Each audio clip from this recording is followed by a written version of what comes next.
દીખી જાય તો ના હાલે.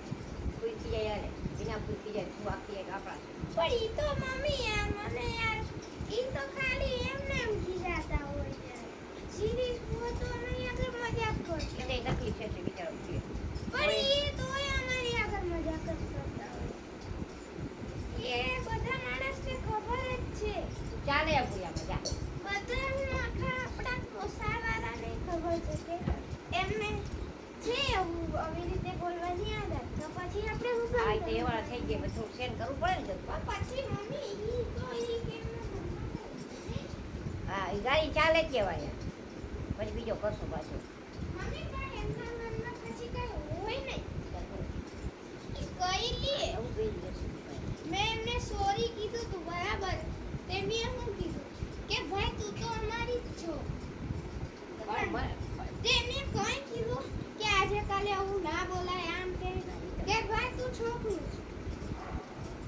એના અમને છે ને એની છોકરી કાલે એને કીધું ને તો હું મારી છોકરી કરો ક્યાં મારી છોકરી ભાગી જાય છોકરી લીલા કરવી એના કરતાં આપણો વર્ગ પેલા બોલી પછી બીજા 50 કરી નહીં ઈ નહીં ભાગે પણ જોઈને એમ લાગે છે આ અમદાવાદમાં ભાગી જાય 10 મિનિટ ભાગી અમદાવાદ જમાના પણ આમાં ના ભાગે જો મમ્મી આમ વિસુ દીદી જેવી રહે ને તો ના ભાગે.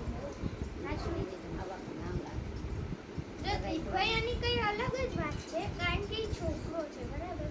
છોકરા હતા બધા એ જયભાઈ આમ ના કરશે ઈ નહીં. એને દાખલ પગાર જેવું જોયું છે દાદીના છોકરાનો 1 લાખ ને તો એ મમ્મી ઈ લોકોએ દાખલા કેવાય પણ નતા ઈ વિચારવા દીક્ષા દીદી એમના છોકરાને કેવા દાખ પાડે. આ એ ચાલ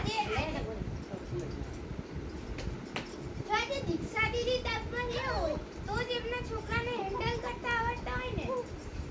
દીક્ષા દીદીના છોકરા કેવા દાખમાં ગયા એ ફોન મૂકી દે. આ તું કે આટલું જવાબ નથી ને એ તકલીફ છે દરેક લોક છે પણ મમ્મી હકલ ના કરે. એના ભોરમાં જ કઈ મગજમારી ના કરવી પડે એની માથીમાં નહીં હકલ ના કરે પણ મમ્મી ખીજાય ને ઈ હોય પપ્પા કોઈ દી ના. પણ મમ્મી